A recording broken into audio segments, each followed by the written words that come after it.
black joy. We cannot tolerate black intelligence. We cannot tolerate black beauty. We cannot tolerate black confidence. We cannot tolerate black camaraderie. We cannot tolerate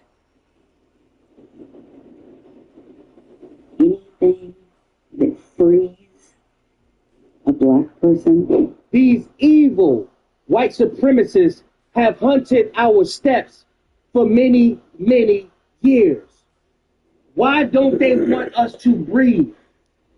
Why do we have to live with these people? Why, God? Why? In the case of 18-year-old Daniel Irving, who was unalived by drowning, he went out with two so-called friends and did not come back alive. They said he jumped off of a bridge into the water and drowned. On April 13, 2026, Daniel Irving passed away.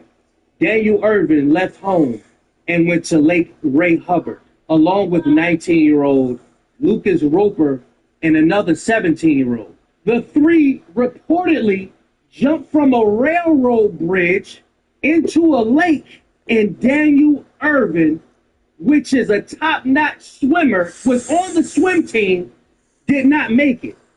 But the other two boys, which is white, they made it. This seems to be another Nolan Wells type of case where one, but he didn't make it back. The other two left without reporting the drowning. Oh, no, I'm glad you're here. Kilo is now enrolling for the 26th. They came back, but Daniel didn't come back. And they didn't report the drowning. And that's not it. They discarded his clothes and his phone. The 19-year-old Lucas Roper later on admitted to deleting his text messages. Why did he delete his text messages? He said he deleted his text messages because he knew that he would be under investigation. And this part right here is going to make y'all mad because they arrested him. But they didn't arrest him for a murder. They arrested him for tampering with evidence. Why, God, why don't these people want us to breathe? Why don't these people want us to live? Why do these racist white supremacists want to take our last breath? On April 16th, Daniel Irving's body was found in Lake Ray Hubbard. The medical examiner decided they want to deem this unaliving an accidental drowning. On July 9th, the fake friends was arrested for tampering with evidence. You mean to tell me all three of y'all go out? Now, Daniel Irving is a top-notch swimmer. Y'all go into the lake, but y'all are able to swim and he can't? This is another case that's being represented by Benjamin Crump. And we all know what this is.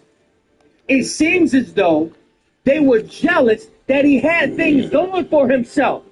Jealousy exists. And I'm not going to be the first one to say this. They hate us because they ain't us. And they want to be us. Check this out. Over the years.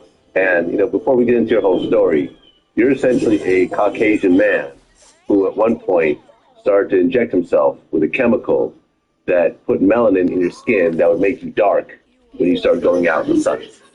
Yes and no. It's not technically melanin. People always think it's melanin, but it's just a peptide that it basically steroids. When it doesn't do anything unless I go into the sun. So the same thing as steroids helps people get muscle faster. The injections help me to get darker faster whenever I get into the sun. As a mother, I knew something was wrong on day one. The death of an 18-year-old who drowned in a lake 3 months ago is being called into question as 2 teens who were with him have been charged with evidence tampering. Daniel Irving drowned at Lake Ray Hubbard, about 15 miles from downtown Dallas in April. An attorney for the family says the circumstances of his death don't, quote, add up, citing that Irving was on the honor roll and a member of the swim team. So just imagine, as a mother or a parent, calling someone to help you save your child, and they hang up the telephone in your face. The new details in the Irving case are drawing comparisons to that of 18-year-old Nolan Wells, who died following a 4th of July boat trip off the coast of Mississippi. According to an affidavit, 19-year-old Lucas Roper and another teen are accused of throwing out Irving's clothes and driving away from the scene, the QVT reported. It also said the 2 suspects were aware of the drowning, panicked, and fled the scene. They have not been charged with the death of Irving. 2 young white men come to his house to pick him up, and they go visit women, and then they come back. But yet, Daniel doesn't. The family's attorney said the family is launching an independent investigation. We say justice for Daniel Irving. Justice for Daniel Irving. The Dallas Police Department said, quote, this was a tragic incident that resulted in the death of a young person. The medical examiner determined Daniel accidental. Okay, I understand ruling the death as a drowning, but accidental? I can't rock with that right there. You mean to tell me you got rid of his clothes and his phone and then erase his text messages? Now we know if the shoe was on the other foot and Daniel Irving was fighting, then it would already be murder charges brought up upon him. So why, God? Why? And since I know people don't want to hear from me, I gotta let y'all hear it from their own people. Check it out, man. I just had a thought. One of the reasons white people hate black people is because we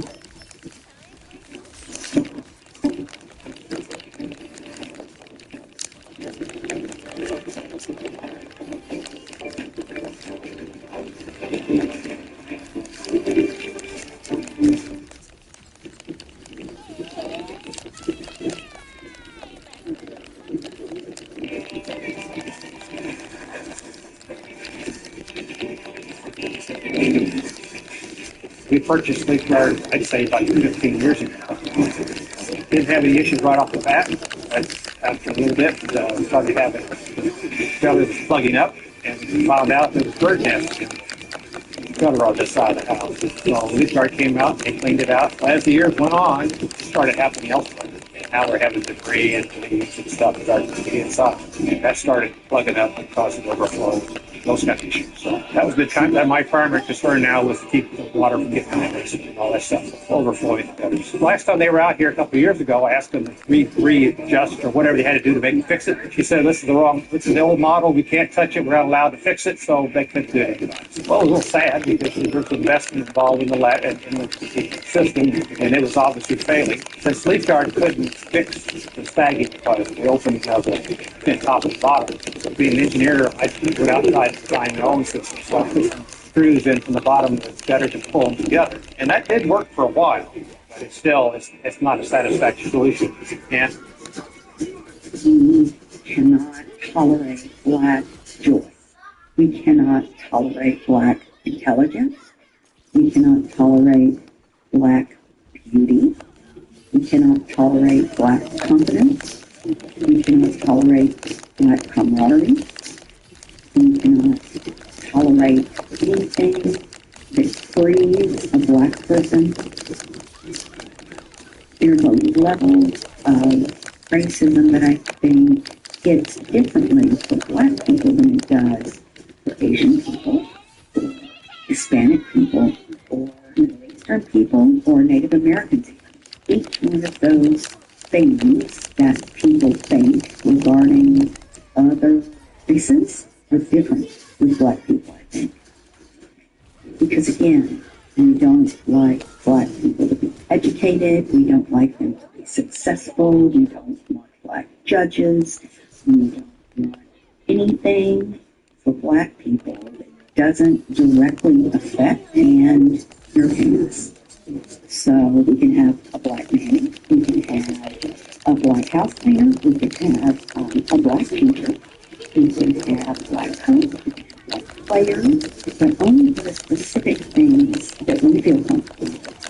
I think about all those sweet children that have been killed, murdered, when they go out with their white friends.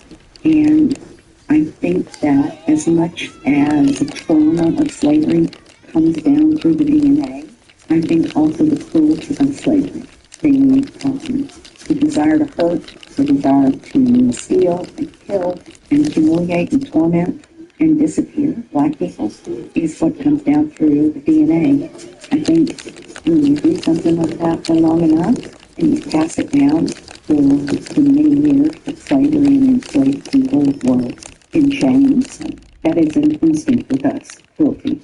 And I think you can see it in many videos. All the white women and white men showing black kids and black families get all out of here and don't belong. We just don't need you to have more than us on this. We just don't need you to be prettier. We don't need you to be the beauty standard. We don't want you to be judges or anything like that. We want you to be below us, beneath us. And we tried so hard to keep you down, and we failed so badly.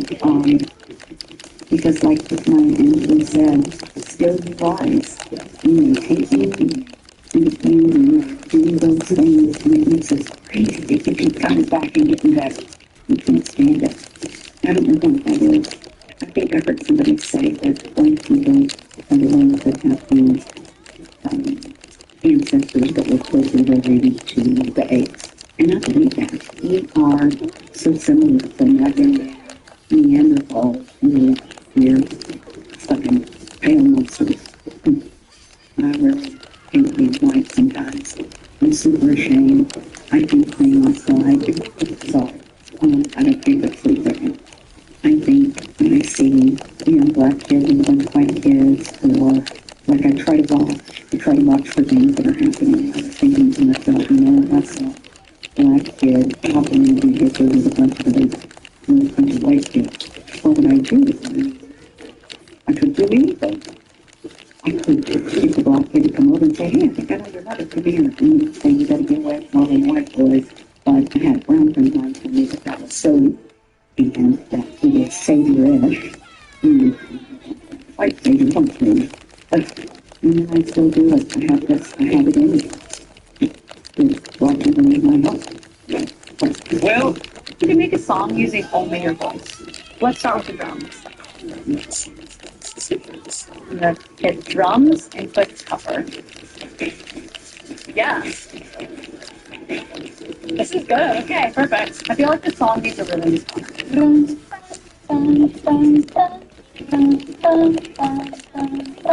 Changing it to guitar. I'm gonna type in the guitar. Okay, I like this track. I'm gonna copy the name. All right, now we're adding some bass. Okay,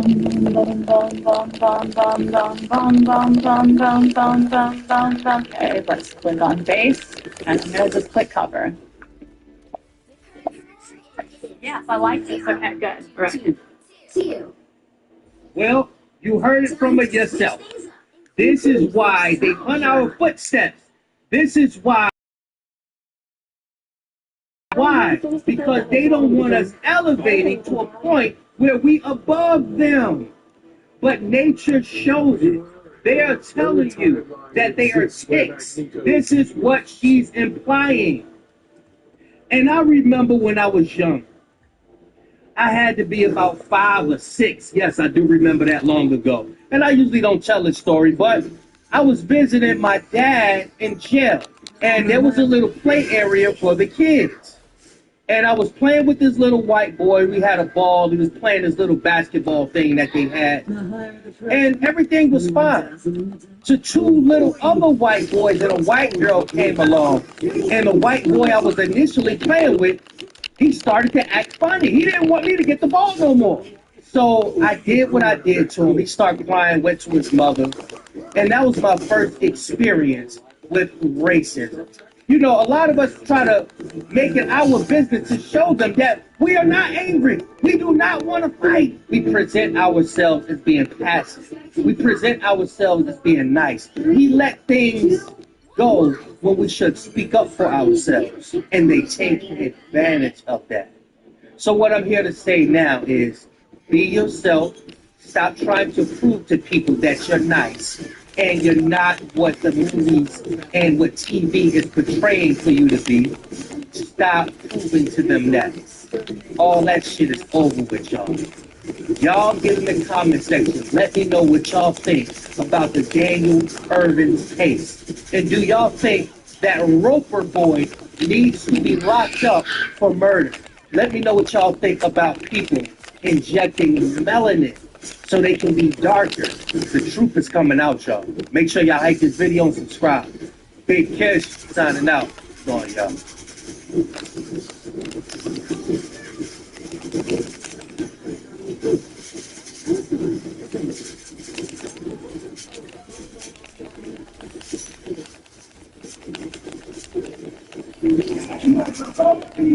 A community in mourning and demanding answers. Know what happened to Nolan. After the mysterious death of Mississippi teenager Nolan Wells following a boat trip with friends to Horn Island on the 4th of July. His mother contacted authorities late that night when he didn't come home. Anxious for her 8-year-old son, Nolan Wells, missing at 3 on Horn Island. Christine Wells Wansley told us she got a call Saturday night from one of the friends Nolan went to the island with. What did he say? He said, hey, Miss Christine, have you seen Nolan or talked to Nolan? I said, no. All you can do that, you know. He's like, no, nobody's talked to him. Early the next morning, Nolan's father, Elmore, says his son's high school football coach took him out on a boat to search. I was going walking out, and he got back on the boat. Did you see anything? Nothing. The Coast Guard and United Cajun Navy searching simultaneously, but it was a day later when Nolan's body was recovered. It's basically a black hole between about 4:30 on the 4th of July in the afternoon until when Nolan was found. Authorities have not released the cause of death. Do you think there's a possibility that your son drowned accidentally? Honestly, because of the way the stories are just so inconsistent and how that days in, it's just, we can't say for sure. His grieving parents believe race may have been a factor in his death. I don't want to believe it is, but unfortunately, there's evidence to show that things like this happen. He just had a big heart, to really know Nolan, to have him as your friend, it was something special. Do you worry that he might have trusted too much? Sometimes, yeah, and that was something we always talked to him about. The engine barely makes a sound, a crawl. Something closer to a hearse than a rescue. Gliding across dark water at the pace of a man walking his dog, while somewhere behind it, on an island no one can reach without a boat of their own, a mother's phone is about to ring for the last time that night, with an answer she doesn't want. Nobody on that water is panicking. That's the part that should bother you. By the time anyone official writes anything down, the story has already split into two versions of the same afternoon. One version has everybody laughing, safe, headed home from a holiday on the water. The other has a body that will wash up 2 days later, with a mark on the back of its skull that no doctor, independent or official, has been able to explain. His name was Nolan Wells. And nearly a month later, the people who were with him on that island still can't agree on the order of events. The official record still won't name a cause of death, and a piece of audio nobody was supposed to comb through this closely has just cracked the timeline wide open. We're not giving you the whole picture yet. Not because we're holding back for drama, but because the details only make sense once you understand exactly how far apart these two stories really are. And once you hear it, you'll understand why his family is still standing outside a courthouse instead of getting to grieve in peace. Welcome back to The Crime Executioner. If this is your first time here, hit subscribe. We're not done with this one. Let's get into it. The call came in through a private towing service, not through 911. A young male voice told the dispatcher the boat was taking on water near Horn Island, and that they were sinking. He said it more than once, using the word now, the kind of language meant to signal urgency. The dispatcher walked him through the standard questions: membership number, location, how many people on board. He couldn't confirm a membership number of his own, but gave a name tied to the account, then corrected himself, then gave a name again. He estimated 7 people on the boat. When asked directly if the Coast Guard was needed, he said no. He gave GPS coordinates that placed the vessel just off Horn Island. The call was transferred to a local captain, who noted the caller sounded like a kid, panicked, unable to give full details, but insistent that the boat needed to be pumped out and towed back to the mainland. That call is now one of the most scrutinized pieces of evidence in the entire case, because of what came after it. The Mississippi Department of Marine Resources later pulled the boat's tracking log that records a vessel's position and speed automatically, with no possibility of being altered after the fact by anyone on board. That data covers the exact window during which the distress call was placed. According to the plotter log, between 4:31 and 5:24 that afternoon, the boat moved a total of 2.7 miles. Its speed during that window never exceeded 4.2 knots. For much of it, the boat was moving at roughly the pace of a person walking. A boat that is actually sinking does not behave this way. Taking on water creates urgency, a race toward the nearest dock, the nearest help, the nearest solid ground. The data shows the opposite. Nearly an hour of slow, unhurried movement, followed by a sudden increase in speed to over 30 knots, heading straight for a dock. This is not interpretation. This is what the vessel's own instruments reported, later extracted, converted into a readable file, and laid directly over satellite imagery by Marine Resources investigators. 2 accounts exist from the exact same stretch of water and time. One is a phone call describing an emergency in progress. The other is a machine with no motive, recording exactly how fast that boat was actually moving. This is a video of Nolan Wells' friends on the sinking boat. Vicky speaking, how can I help you? Hello, sir. Hello. Okay. How many adults on board? There's 0 adults on board. There's nobody on board the boat? No. Nobody here is over. Sir, that was not the question.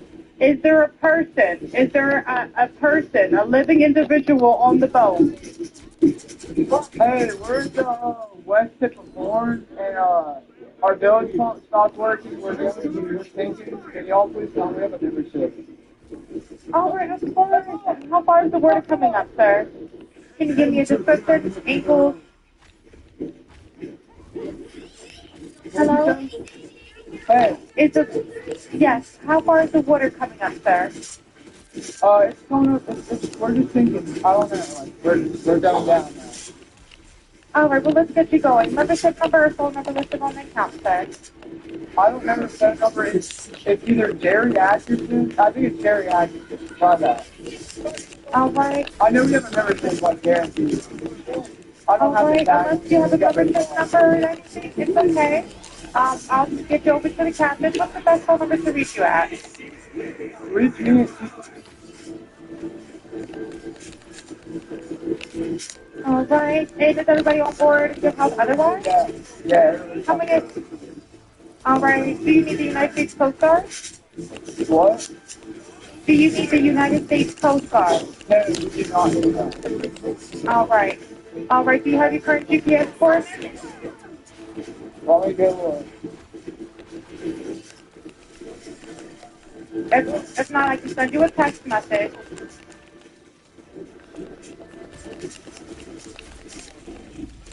Cool. All right. Are you ready? Yes, sir. I'm available.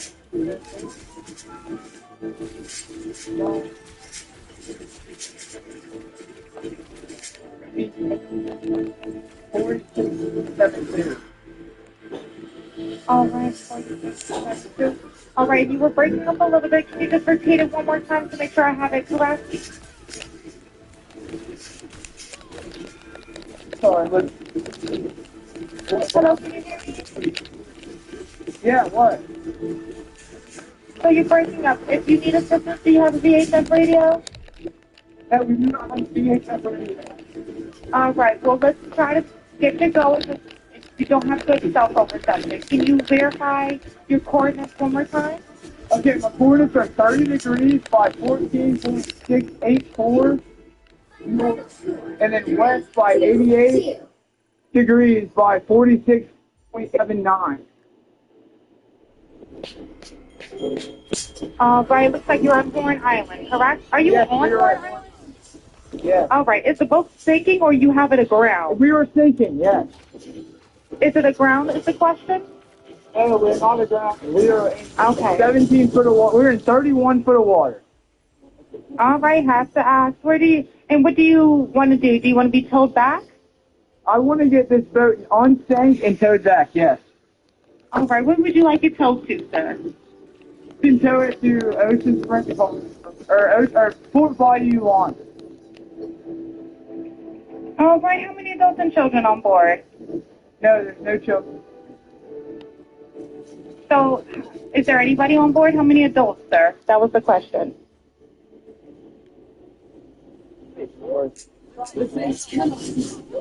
Hello, can you hear me? I'm going to jump in and pull the plug for it while you're going. Hello, sir. Hello. Yep, I just need you to answer these questions so I can get you over to the captain. Okay, How many what's adults going on board? There's 0 adults on board. There's nobody on board the boat? No. Nobody here is over the age of 21. Sir, that was not the question. Is there a person? Is there a person, a living individual on the boat?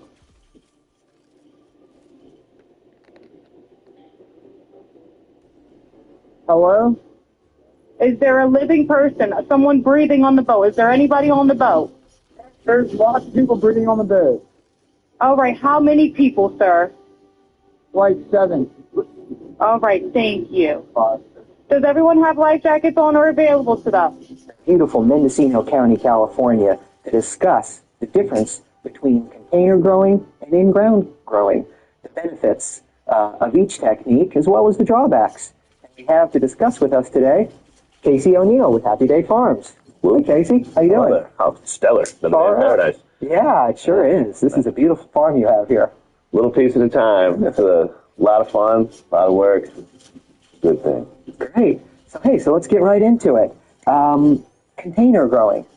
Tell me some of the benefits of growing in a container. So, the nice thing about containers, first of all, it's fairly quick. The first year we were on this site, we were in containers, boxes and pots, because it's contained, it's quick, and you have control of what you're putting into it. So you're able to really dial in what you want to be there without having a whole lot of variable from the soil profile that's pre-existing. So and also you don't struggle with pests. The gophers can't really get into the containers. And that's one of the so those are the benefits of containers. You have a little more control, control with what kind of soil you're using, the mix that's in there, protection from pests. Any other benefits to container growing? It's you can really sort of dial your water use, really know how much water you're putting into each plant. It's much easier than, for instance, we have long rows here, and so it's we can keep track of how much water we use, but it's definitely more of a we're also watering the spaces in between the plants, and so you're going to end up using more water in this paradigm than you are in a container paradigm, and part of that, the balance for us with that is that we try to use, we're intercropping, and so we're planting, flowers and vegetables and things in between so that we're able to make use of that extra space and the water usage. Beautiful. I see you've decided to grow in-ground. And so why have you decided to do that? What are some of the benefits of growing in-ground? A big part of the in-ground cultivation is sort of that French terroir, that accessing of what is the native site capable of delivering to the plants, the terpenes and the flavonoids and all of the different perspectives that, to a certain extent are the intangibles, but at the same time are also, quantifiable. And so for us, it's been this process of we started with very, very rocky clay soil, not good soil at all. And over the years, we've kind of by hand subtracted the rocks and added a lot of compost and a certain amount of bagged amendments, and have started to build what is essentially this very rich, dark quality soil that for us has been very much a process of creation. And that's one of it's kind of for us as farmers, it's nice to be able to really focus on what we started with and see it get better every year and become more bountiful and more productive, and it's it's doing good work. While still maintaining some of the character of the region that you're in. Bingo. Gotcha. Bingo. Beautiful. And that's they talk about it in wine a lot, where it's like you can grow Chardonnay in two different locations, and even though it's the same cuttings from the same grapes, you can end up with totally different profiles. And really keyed into here is that we have a very unique method of, not so much the method of production, but result of production, in which, the strains that we grow are things that we've been working on for years, acclimatizing to this area. The soil is unique to this location with what we put into it. So what we produce ends up being something that, to us, is totally special. How about that? So, are there any drawbacks to growing directly into the ground? Yeah, it's interesting. As I reached into the soil just now to pull up a handful, I hit a gopher tunnel. So it's like, man, because what happens is, the native soil is like I said, it's really this heavy rocky clay that the gophers, they'll do stuff in, but to them, like this nice soft incredibleness is just a playground. And so there's definitely gopher tunnels under these beds, and sort of a traditional American agricultural paradigm, which we just poison, kill them. And obviously, that doesn't work for us, and so. We set some traps. I have terrible luck with traps. Amber can catch them. I'm just terrible at it. So one of the drawbacks of doing it in ground is maybe you have a little more, the pests have more access to the roots of the plants. Definitely. As opposed to being in the container. Any other drawbacks to growing in ground besides the pests? You're likely to use more water than the pots, and one of it's always a balance. Everything with farming is a balance, and that's for us. We try to balance that by seeing how many crops we can pull out of the same space. And so, for instance, when these are still small in the greenhouse, we've got all these beds we planted to salad mixes and cooking greens and all sorts of different food crops that. As the cannabis, we'll plant them out and we'll leave a space for the cannabis. Cannabis goes in. As the cannabis gets bigger, we harvest the vegetable crops away from it. And then same thing as we get to fall, we'll sow in cover crop, we'll sow in fall crops. And so we try to maximize as much as we can pull out of each bed so that, we can sort of balance that extra water usage. Far out. That's great. I think we covered it.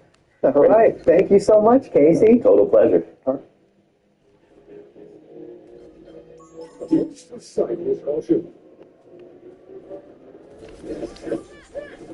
Start with the seed itself. I have here and the seeds. You can see what they look like. Now I bred these seeds myself using genetics that I purchased online, as well as some heirloom family genetics, and I crossbred these for my own proprietary variety. Is there anything that you look for when you are looking at the quality of seeds? When looking to purchase seeds, the most critical factor for me is a seed that's been produced naturally, organically, hopefully sun-grown. I prefer to grow all my plants from seed instead of from clone. I feel you end up getting a healthier plant that's more bigger than you do from growing from clones. Clones can come from an environment that wasn't always in the plant's best interest. And that can include an unnatural light cycle. It could include some type of fungicide or pesticide that they've applied to that plant that could be still remaining in that plant. They've actually identified certain systemic fungicides in the clones, 7 generations from the time it was exposed to this chemical. So in looking for cultivating, you want to start from seed. I've had the best results personally when I cultivate from seed. I have happier, healthier plants.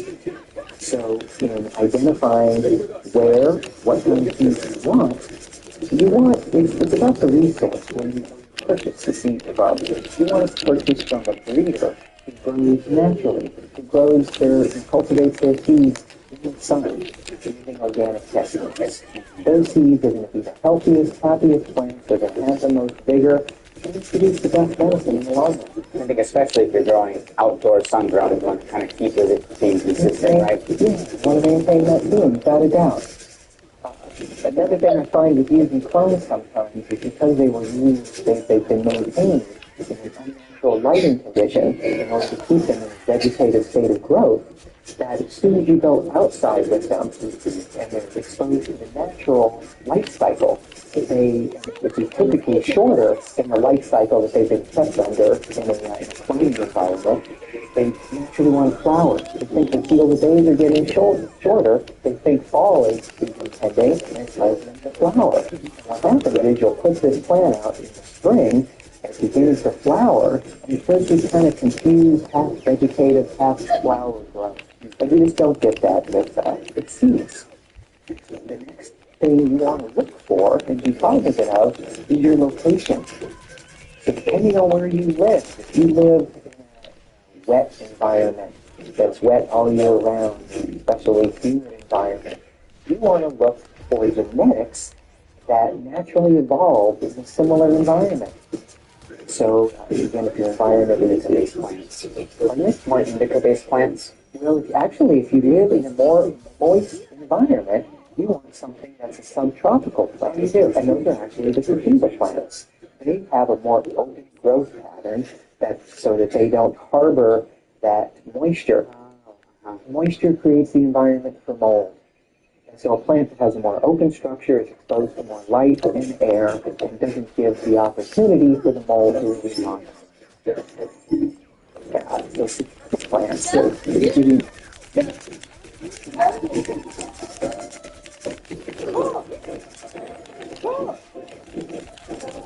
Mr. Pumpkin here?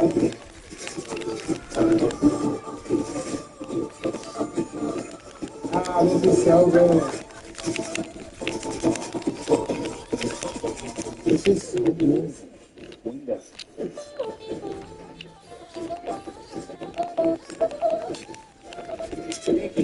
With that pizza box, they ready.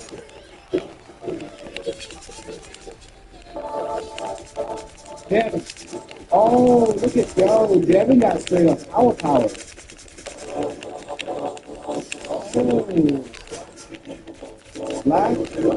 Black has got any powers. Black is like he ain't got a bad haircut. Man. Even with that, he came in like he was looking at the day. They said, oh, put the wrong ball. Oh.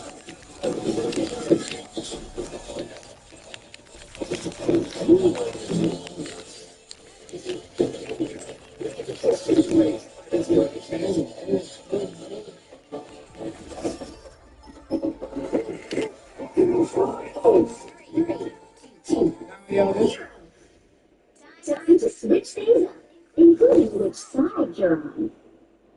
The varieties in the marketplace, that's your Jack Hare, that's your Sour Diesel, that's the Haze varieties. Those are your sativas. Years ago, all the sativas, what we have to keep in mind, again, they evolved in subtropical equatorial regions. And so in the 70s and the 80s, before we started naming cannabis with all these fun names like Sour Diesel and Haze and OG, they were named where they came from. You either had Thai, or you had Colombian, or you had Mexican, or you had Jamaican. And those are all examples of equatorial subtropical sativa varieties. So in addition to looking, certain based on the names that we have today, you're able to determine where these genetics came from. Hopefully the breeder discloses that, and then it gives you a better idea of where the genetics lean, if it's more sativa or more indica. And are there any places where you buy seeds that are outdoor and also have genetics that you can trust that as a resource you could give to people? Absolutely. BJ Short has been breeding cannabis since the 1970s. BJ Short is famous for breeding the blueberry strain, and as I suppose BJ Short has bred several other varieties. And he breeds all naturally, he breeds in the sun, and he can be trusted without a doubt. Another company that I've recently discovered that I enjoy the genetics very much is Aficionado Seeds. Aficionado Seeds is geared towards the connoisseur market. Aficionado has won several Emerald Cups. Emerald Cup is the harvest competition in Northern California, that's specific to sun-grown organic cultivation. So if you can find seeds from any of the breeders who have won that competition or placed in the top 10 or 20, you can be assured that those genetics came from sun-grown and organic. Right. And just to go back for a minute, I discussed the sativa a little, and I want to make sure I discuss the indicas as well. Because today, what we have, at a certain time in the 1970s, before people really started doing a lot of crossbreeding, you had more true indica and sativas. For the last 20, 30 years, there's been a lot of inbreeding, a lot of crossbreeding, a lot of hybridizing that has led to nearly everything on the market today being a hybrid of some sort or other. Typically, there's still a dominance in it will either be sativa or indica dominant. So I explained the sativas, the equatorial, subtropical varieties. Indicas are the opposite. Indicas come from the mountainous regions, specifically the Afghan Kush mountains. Okay? So if you've ever heard anything that has a Kush attached to the name, should be more indica-leaning. Once someone has misnamed it, which sometimes happens too, unfortunately, out in the cannabis world. So because of where those genetics came from, indicas are more acclimated for a shorter growing season. For instance, shells are much shorter. They're denser. The flower structure is denser. And they typically ripen before the rainy season in most places, and certainly where they evolved under. The rainy season begins in the late fall. So if you live somewhere that's a cooler climate, maybe you're at altitude, then you want to grow a more indica variety. It's certainly a more drier climate as well. It's going to come in earlier. Again, equatorial varieties are going to want warmer environments, do not do so well in the cooler environments. The indicas will do better in the drier, cooler environments. Furthermore, sativas take longer to flower. From the time they begin flowering to the time they finish, it's an extended period of time. So, if you live in a climate where the rains where it doesn't get too cold, it's more mild, more subtropical climate, sativas it's likely to do better than the indicas will. If you live in a climate that's mountainous, it's cold, look more towards the indicas. Okay? As long as there's no moisture, it's going to be cold. So we're here in sunny, traditional, hot Ojai. And because I know your strains, you grow both indica dominant and sativa dominant strains. So how crucial is this sativa indica thing when it comes to climate and geographics? Well, the truth is, there's been a lot made of the differences between sativa and indica. And at one time, those differences were more dramatic than they are today. But because of the hybridizing that has occurred over the last 30 or 40 years, much of this genetics has just been kind of mixed up. So it's not as critical really as it once was. We happen to live, fortunately, in just a beautiful agricultural paradise here in Northern California. It's well suited for a variety of various plants. We grow citrus in here in the valley. Avocados can grow in this valley. There's people growing grapes for wine in this valley. And the cannabis plant, it's a well-adapted plant and can really do well nearly anywhere. It's grown on every continent except Antarctica. Bob, how you doing?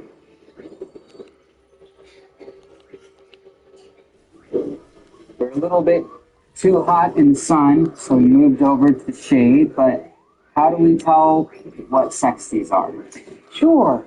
I planted these. These were actually germinated about 6 weeks ago. Transplanted in these containers roughly 4 weeks ago. We went in 4 weeks from this little rascal to what we see now. Amazing how fast they grow. Yeah. I'd like to point out, notice some variation in the sizes. These are all the same variety, Max. They all started at the same exact time. Why do we have different sizes? Because even though they had the same exact parents, different vigor. The DNA is a little different. Brothers and sisters aren't all the same. Again, you see the same thing with cannabis plants. You see different rates of growth, different levels of health and vigor. There's different terpene profiles from the various plants. It's one of the reasons why it's so difficult to have pure consistency in cannabis too. Sure. Yeah. Even when you're cloning, they get variances.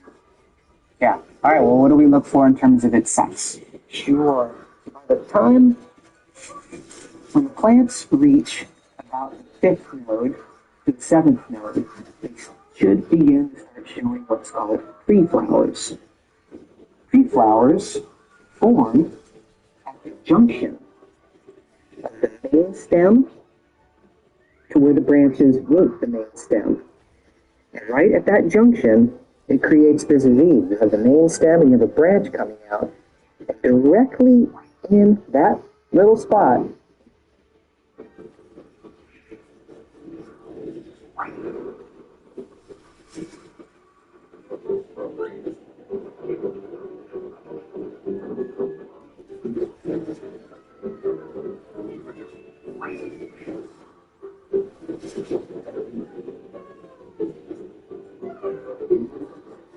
For 25 is taking your taste buds on a trip. One full-size appetizer like the new.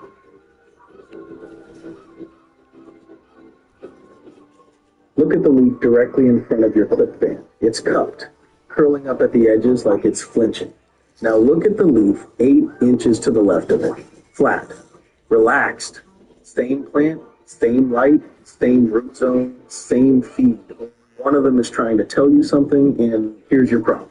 You're about to make a decision about that fan, and both of the obvious moves are wrong. Turn it up, and you make it worse in a way the plant will not show you for another 3 weeks. Turn it off, and in dense flower, you can lose the entire harvest to something far more expensive than a curled leaf. Because your grow room has 2 failure modes, and every guide you have ever read only warns you about one of them. Every source says the same thing. Air movement. Stagnant air kills plants. More fans, more circulation, keep it moving. And that advice is not wrong. I'll spend a real time later on how right it is, because that failure is genuinely the one that costs the most money. But notice what is missing from all of it. Nobody ever tells you where the top of the range is. Nobody mentions that there's a point past which more air stops helping, and a further point past which it starts actively taking weight off your plant. The entire conversation is a floor with no ceiling. So let's go find the ceiling, because it sits a lot lower than you would guess. And if replacing grow room folklore with actual physiology is what you're here for, subscribing is the whole point of this channel. Start with the thing every airflow argument is secretly about, even when nobody names it out loud. Pressed against the surface of every leaf is a film of nearly still air. It's thin, a fraction of a millimeter, and it's humid, because water leaving the leaf sits in it briefly before it diffuses away. That film is called the boundary layer, and it is the real gatekeeper on your entire growth. Everything the leaf needs to move has to cross it. Carbon dioxide coming in, water vapor going out. It leaves. And here's the part that matters. Moving air makes that film thinner, faster, thinner film, less resistance. That's not controversial. It's just fluid physics, and it's the reason air movement does anything at all. Which brings me to the first myth I want to take apart, and it's a sophisticated one. Sophisticated enough that it gets sold to you with engineering language bolted onto it. The claim goes like this: if a thin boundary layer means fast water loss, then surely you want to protect that layer. Keep the air gentle. Keep it smooth and unbroken so the humid film survives and the plant stays comfortable. It sounds careful. It sounds like the expert position. It is also physically impossible, because that film is one resistance, not two. It is a single door, and carbon dioxide comes in through the exact same door that water vapor goes out. Thicken it to slow water loss, have slow carbon dioxide delivery by very nearly the same proportion. There is no setting where you get to be stingy with water and generous with carbon. Anyone selling you an airflow product on that promise is selling you a violation of physics. Your soap, more air, thinner film, more carbon dioxide, more photosynthesis. Great. crank it. Except this is where it gets genuinely interesting, because that benefit runs out almost immediately. Researchers put tomato canopies in a wind tunnel and stepped the airspeed from 1/10 of a meter per second up to 8/10, measuring net photosynthesis the whole way. It climbed, and then it flattened out at around 2/10 of a meter per second. 2/10. Sit with how small that number is. 2/10 of a meter per second is under half a mile an hour. The air moving in a room because somebody just walked through it. Going from 1/10 up to 4/10 brought about 30% more photosynthesis. And past that, the curve is essentially flat. Meanwhile, most of us are running clip fans that put out 2, 3, 4 meters per second at close range. 10 to 20 times the speed at which the benefit already stopped. And if the benefit stopped, then everything above it is either free or it cost you something. It is not free. Here is what it costs, and this is the part the airflow conversation almost never reaches, because it isn't about gas exchange at all. Plants can feel, not in a mystical sense, in a mechanical, ion channel, measurable sense. Bend a stem, rub a stem, or let moving air flex it over and over, and the plant registers that as information. Deforming the cell membranes opens calcium channels. Calcium signaling sets off a hormone cascade with ethylene prominent in it, and the plant changes what it does. This has a name. It's called thigmomorphogenesis. Thigmo, from touch, morphogenesis, shape making, growth shaped by being touched. And it was described in the scientific literature more than 50 years ago, which makes it strange that it appears in almost none of the grow guides you read. What the plant builds instead is a plant designed to survive being pushed around. Stem elongation slows down. Stems thicken, root growth increases, and here's where it starts costing. Shoot growth drops, so does reproductive output. Less top growth, less flower. That is the trade the plant is making, spending carbon on structural reinforcement instead of on the part you intend to harvest. Now, some of that is genuinely useful to you. A thicker, stiffer stem that holds a heavy top up without staking is a real benefit, and it is the honest reason air movement during vegetative growth is a good idea. But the response scales with how hard and how often the plant gets flexed. Work that flex stems on a set schedule found the response rising roughly in proportion to velocity. It does not saturate, it does not level off at 2/10 of a meter per second, and politely stop. It just keeps climbing. So put both curves on the same graph, because that is this entire episode in one picture. The benefit curve, gas exchange, rises fast and flattens at a whisper of air movement. The cost curve, mechanical stress, starts near zero and keeps climbing in rough proportion to speed, with no ceiling at all. Two curves.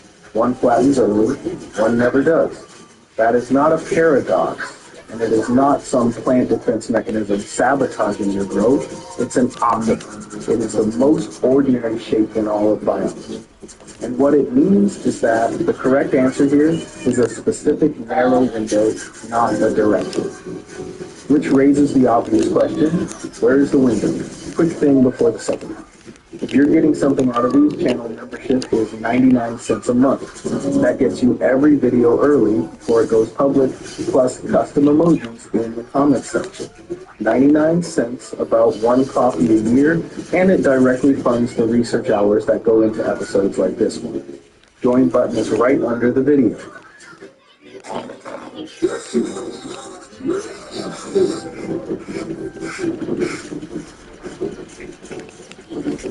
This back-to-school season, clean up without cleaning out your wallet. Shop True Living only at UD.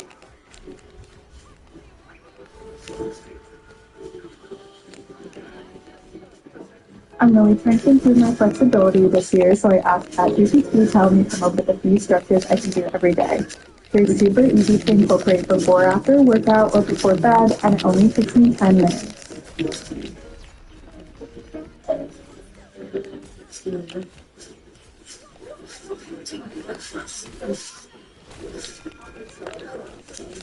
Video.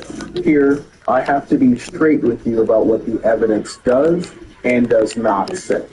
Greenhouse research puts the useful range somewhere around half a meter per second to 7 tenths. Growth inhibition shows up above roughly 1 meter per second. Physical damage to leaf tissue turns up above about 4.5. But different studies land on different upper bounds. Some say do not exceed half a meter at 3/4. Commercial greenhouses often just target 3 tenths across the whole house and leave it there. Those numbers disagree with each other, and I'm not going to paper over it, because the disagreement is itself defining. The threshold moves with leaf size, canopy density, light intensity, and humidity. There is no universal number, and anybody quoting you 1 to 2 decimal places is guessing at precision they do not have. What survives all of it is the shape. Useful is low.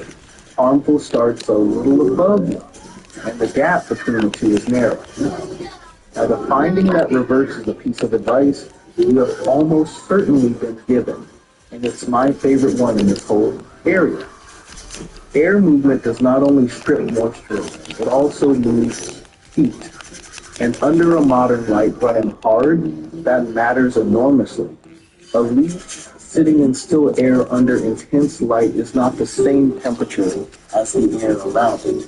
It's warmer, sometimes several degrees warmer, because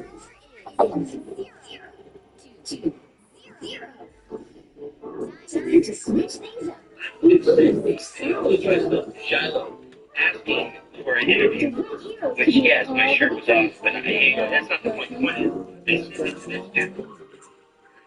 I couldn't. Hey, yo, what the?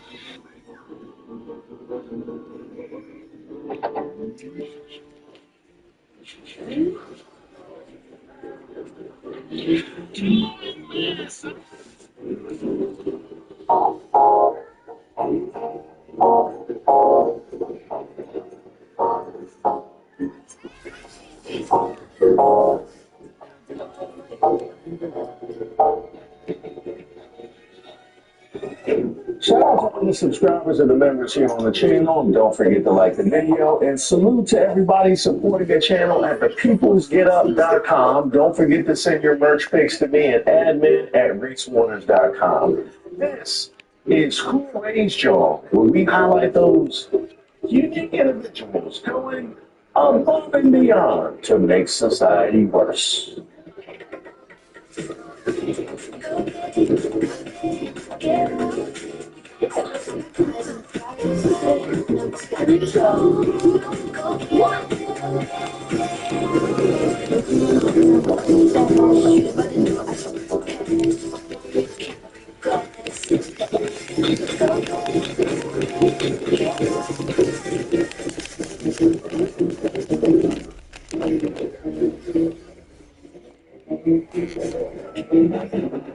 Good afternoon. My name is Jordan. My name is Jim. I'm just a generally certified technician. I'll be working on your vehicle today.